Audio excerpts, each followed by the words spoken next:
Okay, what's up? Okay, so today we're gonna be talking about this weekend's event, Taira versus Perez. It's one of those fight nights where I just have a feeling it's gonna be a low-key banger. There's a bunch of fun dudes. There's some mismatches on there. So you know that there's gonna be a few finishes real quick. There's some really big mismatches on there, and I think the card's overall gonna have a lot of finishes. So let's get right into it. So what's our first fight? Okay, the two hardest names in the UFC. So Milkazel Costa versus Shaylin Nurdambiak. I know I'm gonna butcher their names, but they have the hardest names in the UFC. So, Shaylin, he has harder and heavier hands. But it's MMA. This isn't slap fighting where you just sit there and take it, see how hard you can hit. He's not going to be able to hit Mr. Polka Dot. Not going to land.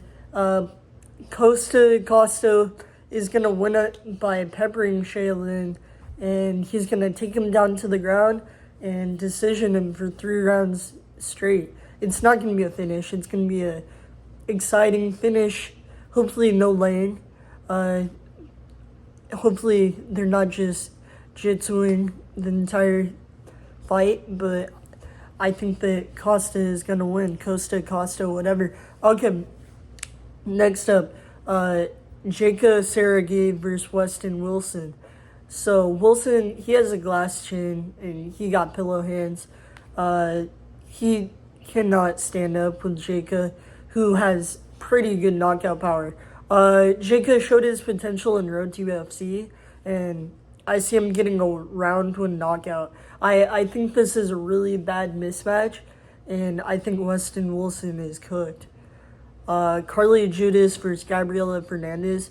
Carly Judas, she's coming off from a DWCS, Dana White Contender Series loss. She's probably going to get destroyed.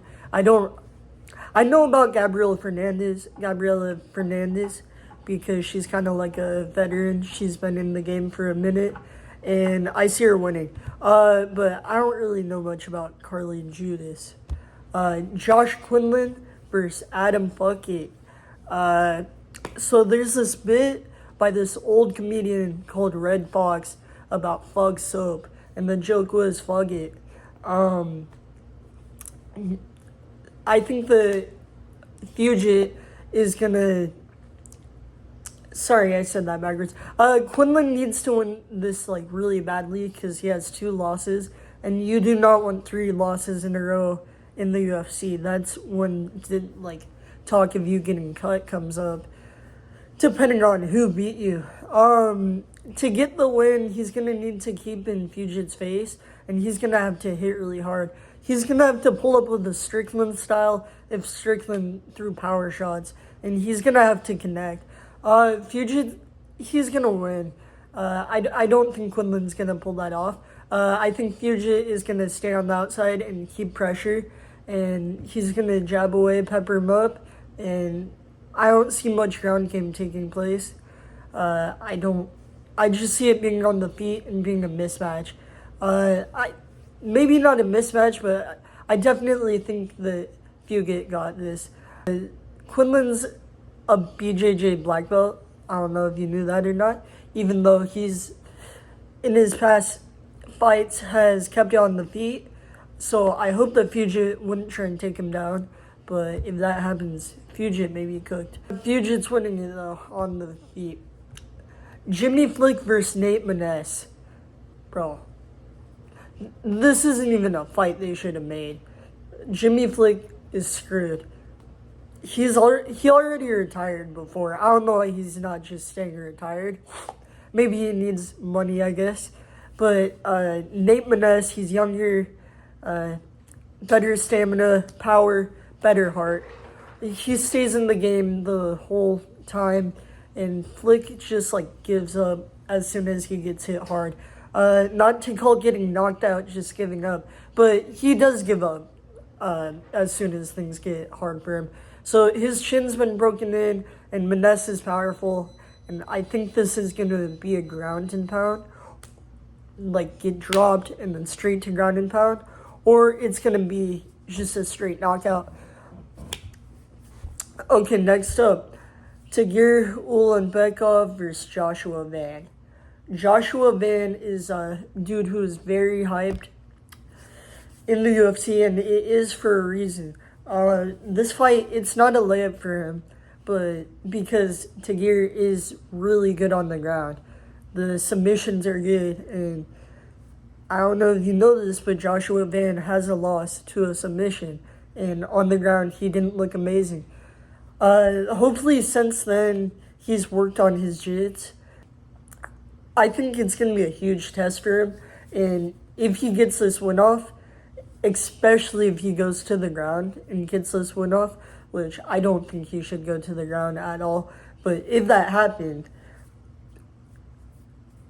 it would be very, very, very big for Joshua Van, and it would show the level that people think he's at, he actually is at, and all this hype isn't for nothing. I see this being a huge test, but I think Joshua Van's gonna get it done. Brady Heistan versus Garrett Armfield. Garrett Armfield, I like this dude a lot. I don't know why, he just seems like a cool ass dude. He beat boring ass Brad Katana. I feel like, dude, Brad Katana's name is Katana, all for him to be boring as shit. I feel like Garrett Armfield is a fun dude, and Brady Heistan got beat by Ricky Turcios, who, if you watched this weekend's card, got shit on by Raul Rosas Jr. in a very embarrassing way. He wouldn't touch gloves, got mad, and then still got submitted. If you're gonna come in with that energy, you better win. So the fact that I'm not trying to do MMA math, but I'm doing MMA math. Brady Heistan lost to him. Ricky Turcios, I don't like that dude at all. I think he's pretty ass, and Brady Heistan is pretty ass too. I think that Armfield is levels above him, and he's gonna end up shitting him. So, Asu Alimbayev versus Jose Johnson. Oh, this one's pretty interesting. I have a lot of mixed feelings on it. Me being a short dude. So, if you don't know, Jose Johnson, he's 6 foot and he's trying to break into flyweight. Normally he's a bantamweight, so I don't know how that cut's gonna look. He's probably gonna look really dehydrated, and I hope the fight doesn't get canceled because of that. But it's gonna be interesting to see the recovery, if he weight bullies or if he comes in super skinny, how he looks like that. Because at bantamweight, he's pretty skinny. He's a 6 foot tall dude. I've never heard of a 6 foot tall man being 125 pounds. So, despite the difference in height, when Asu Alimbayev is 5'4" or 5, no, he might be 5'6". I'm pretty sure he's 5'5". I'm gonna say 5'5". Much shorter, more than half a foot. So I think that he's gonna shoot, wrestle, get that takedown easily, because if you don't know, shorter dudes have a better time taking taller dudes usually, because taller dudes have less space to sprawl. They have to be able to deal with the speed. I think that that's gonna show, and I think Asu Alimbayev is gonna get inside quick and wrestle fuck Johnson. I see Johnson getting taken down a bunch of times, getting back up maybe, but I think the fight's gonna end late in the second to I'll say a Kimura. I'm just feeling a Kimura right here. Maybe an RNC, but I really am feeling a Kimura. It would be crazy though if Jose Johnson guillotined him, but that's not gonna happen. Douglas Silva de Andrade versus Miles Johns. This is a sad fight. Douglas Silva de Andrade is 38, but he looks 50. He got the Jose Aldo build. Maybe not build, but facial build.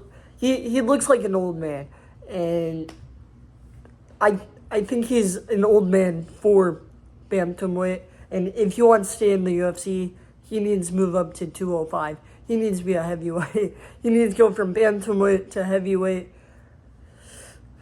It's bad for him. I think he's gonna get knocked out, and I think he's gonna retire. Timmy Kwamba versus Lucas Almeida. Timmy Kwamba, mid fighter. I don't know why he's a minus 200 favorite. It doesn't make sense to me. I don't really see the skill gap that much. Almeida, I don't really see any crazy wins from Timmy Kwamba or like any reason why there should be a minus 200 favorite. Almeida is going to put on the pressure and he's going to win like Anthony Lionheart Smith. This fight's not even going to be close. He's going to do it and he's going to prove the stats makers wrong. Oh, it's a fun one too. Ikram. We all know Ikram. Middleweight Ikram. Antonio Tricoli. How do you guys think this is gonna go, bro? Minus 1,400 favorite for Ikram. That's all I gotta say. This will Tricoli. He has one win in like the past 5 or 6 years. Well, he's Ikram. He's about to destroy him. It's going to be a super easy first round knockout, submission, whatever he wants. I don't know why they made this fight happen. It doesn't make sense to me at all. So the main event, Alex Perez versus Tatsuro Taira. It's a good main event because at first I had no idea what to pick. I was watching both of their footage, and I'm actually gonna pick, this might surprise you, Alex Perez. Everyone's counting him out because Taira is an up and comer, and he's a lot younger. Obviously, this fight is meant to push Taira into higher rankings. I think Alex Perez might be a project, which I wouldn't even want, though. I like Tatsuro Taira. He seems like a chill dude, but being a chill dude doesn't win MMA. He's beating a bunch of bots. He was in bot lobbies, so we have to see how he does at medium difficulty, hard difficulty. Not going to call Alex Perez medium difficulty with those leg kicks. It's going to be a challenging fight, win or lose, but Perez's 3 losses in a row took a bunch of hype away from him. That's why I think why Taira is being picked so much. But you have to remember the 3 losses in a row were to the best of the best. Davidson Figueiredo, and the champ. Yeah. Tatsuro tends to hyperextend when punching, and it leaves him super vulnerable. He can get clipped, he can stumble. I don't know what's going to happen.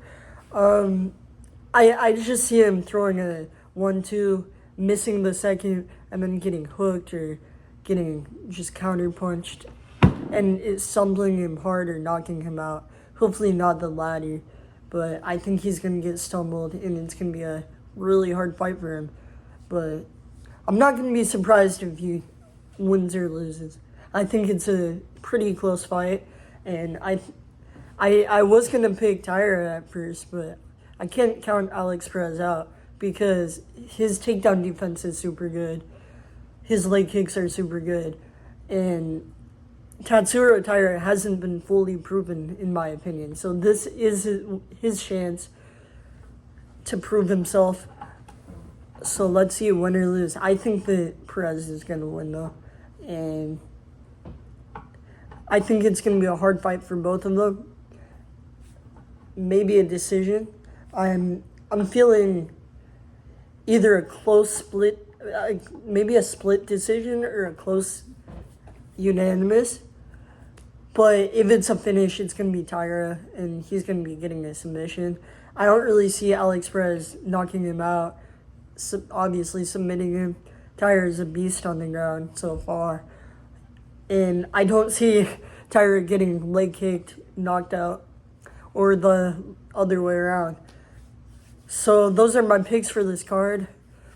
Maybe you agree, maybe you don't. Gamble responsibly if you're going to gamble. Drink and drive, whatever. Yeah, we'll cut that out. Thank you for watching the video. Leave any suggestions down below in the comments. And let me know how much you love me. Thank you. Goodbye.